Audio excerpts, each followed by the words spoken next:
Thanks for having me. My name is Matthew Shlian. Big thanks to the National Academy of Sciences. You guys are awesome. So I'm an artist and designer. I live in Ann Arbor, Michigan. And I work with a team of scientists folding things on a micro and nano scale. I want to tell you a little bit about my work and my research and how I ended up as a paper engineer, which is a weird thing to be, folding paper professionally. Before I begin, I also brought some examples here because I think it's nice to see it large. It's also better to hold it in your hand. So maybe as I talk, I'll throw some things out and you guys can play with them in person. So when I work, I'm generally not thinking about what I want the finished piece to look like. I'm more interested in the process of working. As a piece is being made, there's a dialogue with the material. I'm working with paper to find its final form. There's an immediacy to paper. It's an unassuming material. It's one we handle every day. You can just take a sheet and begin folding. It's not precious yet. And the mistakes that come along the way often yield new ideas. The most fascinating thing about paper is that it's a material with a memory. When we crease it, it knows where to fold, and when unfolded, comes back to its initial place. Once we begin to understand how this material behaves, we can begin to work with it. This is two views of the same piece. It's nice to see large. It's about this big. Back in 2002, 2003, I worked in the industry of paper engineering. I used to design greeting cards and pop-ups and all sorts of movable paper things. And when I worked in that industry, you had to be mindful of hand assembly points. If a piece had 2 folds, 2 glues, it meant 4 hand assembly points. You could only make so many an hour. They wanted everything to be made as cheap as possible and easy to produce. I was an artist. I wasn't interested in making things easy at all. And I would get to work early before anyone else showed up, and I would make work like this. I would use these machines, these flatbed plotter cutters. And I would show this to people in marketing, and they would say, that's great, but that's like 1,000,000 hand assembly points, and it's totally useless. And I would say, it's not useless, but maybe it's not useful in selling a car or a soda or something. I wanted to explore light and form and structure, and I needed to work with people outside of commercial design. So I ultimately left my job and went to graduate school. This is me at graduate school. I went to Cranbrook Academy of Art in Michigan. There I met architects, ceramicists, printmakers, and eventually met a few scientists. MIT professor Victor Weisskopf wrote in an essay entitled Teaching Science that in teaching science, we must begin by asking questions, not giving answers. Science is the opposite of knowledge. Science is curiosity. When we think about science in that way, the work that I do in my studio and the work that goes on in the labs is not so dissimilar. You had a great term for it, this conceptual collision. This piece was commissioned by the University of Michigan's Mott Women's and Children's Hospital. It's in the front foyer when you first walk in. It's been moving like this for about 4 years. There's a motion sensor on it. So it's Tyvek, and the Tyvek's held up fine, but we've actually had to replace the motor twice. I knew that after graduate school, I'd be moving to Ann Arbor. My wife was in school there at the time, and I knew I would teach, but I also wanted to reach out to the university at large and see if there was any interest among the science community. U of M is just a major research university. They have the Life Science Institute. They have engineering departments ranging from chemical to astrophysics to biology, and the hospital is ranked 11th in the nation. So while I was still in graduate school, I bought a DVD burner and 50 blank DVDs. This was a while ago. And I sent out packages to 50 scientists at the university, just from all over the different departments, saying, hi, I'm Matt. I like to fold things. Maybe there's some crossover between what you do and what I do. Let's play. And out of 50, 6 wrote back saying, thanks for the stuff. I have no idea what to do with you. And one guy, David Martin, said, why don't you come give a talk at the macromolecular science department? Which was awesome, but I didn't know what macromolecular science was. And I figured, well, they don't know what I do, so maybe there's room to have a conversation. And so I showed up and gave a presentation like this, and they totally freaked out. I would show them a pleated form or a book, something like this, which is just a pleated form of paper. And I was showing it, and this guy, Dan Kleansky from the Life Science Institute, stood up in the back of the room and went, that's it, that is it. And I went, yeah, that's it. And he went, no. And he'd been working on something, I'll pass this around. He'd been working on something called autophagosome, which during cellular division has a double cell membrane and rotates around itself the way that this form was rotating around itself. And he's like, we got to work together. And I said, sure, let's do it.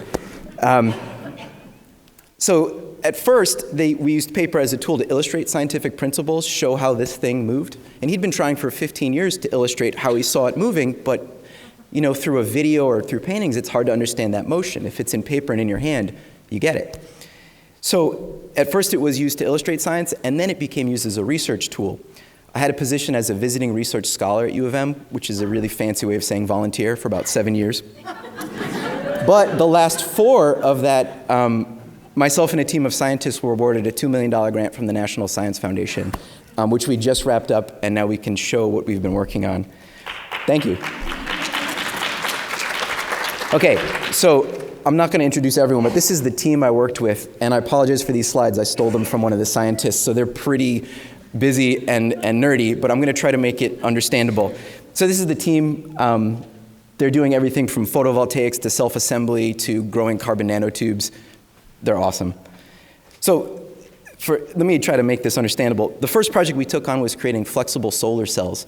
If you look at a solar cell under the microscope, it's not exactly flat. It's an array of 4-sided pyramids. And the reason they build them like this is so you get a great amount of surface area on that solar cell. And when the sun's directly above, you're getting the highest yield because you're getting that whole surface hit. But as illustrated on the upper left, the sun likes to move throughout the day, and when it moves, you start to get shadowing on your solar cell.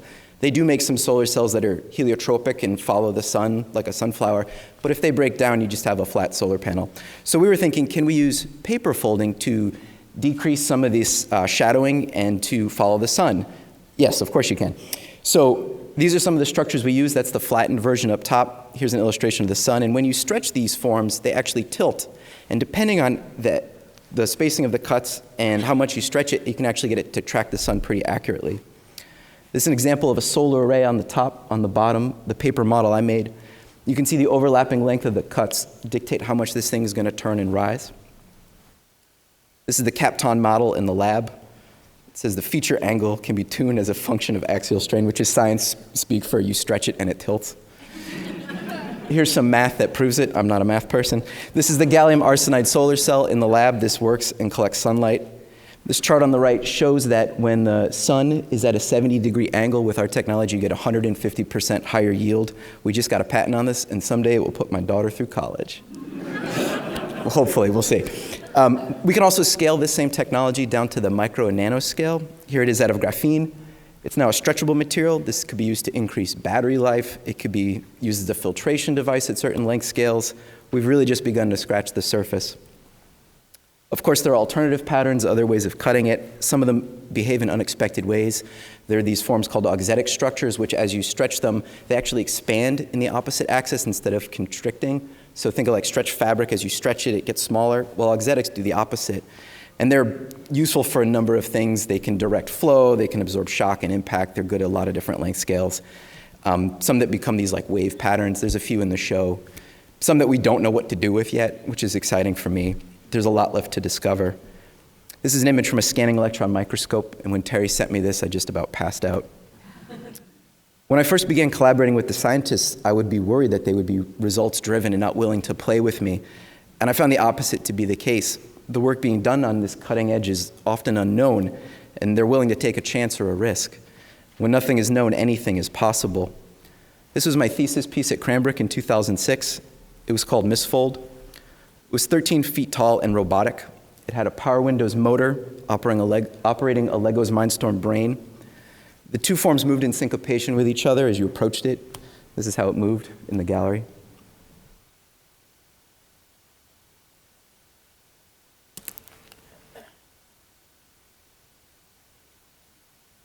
When I was making it, I was thinking about protein misfolding and paper misfolding.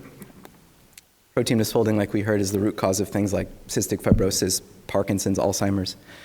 And these protein strands misfold and cause others around them to misfold in chain-like reaction.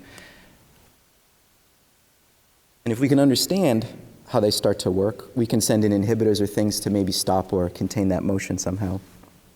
This is another version of it. It's incredibly complicated and doesn't actually look like this, but this was the genesis of this piece. Another version of how they moved. Again, I have some of this stuff here so we can play in a little bit. This is the head of Alzheimer's research at the University of Michigan, Dr. Henry Paulson, holding my piece. This is inside the Taubman Center, which is the main hospital at U of M.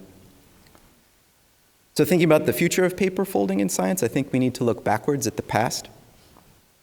Patterns found in 1,000-year-old Merquanas in palaces in Iran are the same patterns found on the nanoscale in the lab. When I first started working with the scientists, they saw my work as a bridge between the visual and the theoretical. I saw their work as inspiration. Sharon Glotzner's group at U of M studies self-assembly on the nanoscale, how these subatomic particles arrange themselves into clusters. They're literally building the building blocks of life. They're using advanced systems to shake these modular polyhedral forms into nesting arrangements. These powerful computers simulate shaking the forms until they're so tightly compact there's nowhere for them to go. Picture hundreds of dodecahedrons in a large box, and after being shaken, they're so tightly compact they take a virtual slice from the y-axis. They extract a layer, and a 5-sided aperiodic pattern similar to Islamic tile design is shown. You can take a second slice, but this time from a different axis, and a whole new pattern emerges. This research into visualization of pattern is intriguing. It questions the micro-macro patterning of nature, the structures we find on the nanoscale, and directly compares it to architecture and ornamentation. I use these structures as a basis for my artwork. These patterns come from both a study of Islamic tile design and an exploration into nanoforms. It's the artist's job to bridge the gaps, to make the invisible visible, and see things in a new light. Thank you.